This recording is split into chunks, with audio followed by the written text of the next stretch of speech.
ایک دفعہ کا ذکر ہے، ایک بدقسمت آدمی سمندر میں کشتی ٹوٹ جانے کے باعث ایک جزیرے پر جا پھنسا۔ وہ ہر روز خدا سے دعا کرتا تھا کہ آئے خدا کسی کو میری مدد کے لیے بھیج جو مجھے یہاں سے نکالے اور میں اپنے گھر جا سکوں، لیکن کوئی اسے بچانے نہ آیا اور اس کی مایوسی میں اضافہ ہوتا چلا گیا۔ کئی مہینے گزر گئے مگر کوئی اس کی مدد کو نہ آیا، تو اس آدمی نے خود سے وہاں رہنا سیکھ لیا۔ اس عرصے میں اس نے کئی چیزیں جو اسے اس جزیرے میں ملی انہیں اپنی جھونپڑی میں جمع کر لیا جو اس نے خود بنائی تھی۔ ان چیزوں میں کھانے پینے کی چیزیں اور کئی نایاب اور قیمتی چیزیں تھیں۔ ایک دن جب یہ کھانے کی تلاش کر کے واپس آیا تو اس کے لیے قیامت کا سما تھا اور بے بسی کا ایسا عالم تھا کہ اس نے دیکھا کہ اس کی جھونپڑی میں آگ لگی ہوئی تھی اور جو کچھ اس نے جمع کیا تھا سب جل گیا۔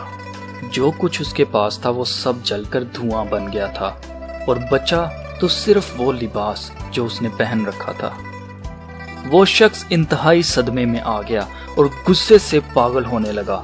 اپنے غصے میں اس نے مٹی اٹھا کر آسمان کی طرف پھینکی اور خدا کو برا بھلا کہنے لگا اور چلا کر کہا، آئے خدایا، تو میرے ساتھ ایسا کیسے ہونے دے سکتا ہے؟ میں اتنے مہینوں سے تجھ سے دعا کر رہا ہوں کہ میری مدد کے لیے کسی کو بھیج، لیکن کوئی نہیں آیا، اور اب جو کچھ میرے پاس تھا وہ سب آگ کی نظر ہو گیا۔ تو میرے ساتھ ایسا کیسے ہونے دے سکتا ہے؟ تو نے ایسا کیوں ہونے دیا ہے خدایا؟ کچھ دیر بعد وہ شخص سر پر ہاتھ رکھے بیٹھا زور زور سے رونے لگا، اور روتے روتے اس نے دیکھا ایک بڑا جہاز اس جزیرے کی طرف بڑھ رہا ہے۔ اس جہاز نے اسے بچا لیا، اور جب وہ آبادی کی طرف جا رہے تھے تو اس آدمی نے جہاز کے کیپٹن سے پوچھا، تم نے مجھے کیسے ڈھونڈا؟ کیپٹن نے جواب دیا، ہم سمندر کو دوربین سے دیکھ رہے تھے تاکہ اپنا رستہ نہ بھٹکیں، تو ہمیں دھواں اٹھتا ہوا دکھائی دیا، تو ہم نے فیصلہ کیا کہ جا کر دیکھتے ہیں اور وہاں تم ہمیں ملے۔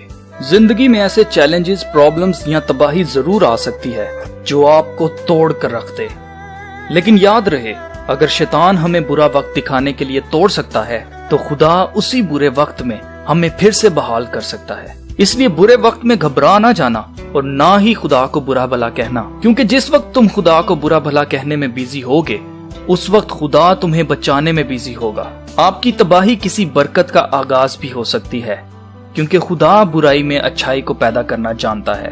کلام مقدس میں لکھا ہے، صادق چلائے اور خداوند نے سنا اور ان کو ان کے سب دکھوں سے چھڑایا۔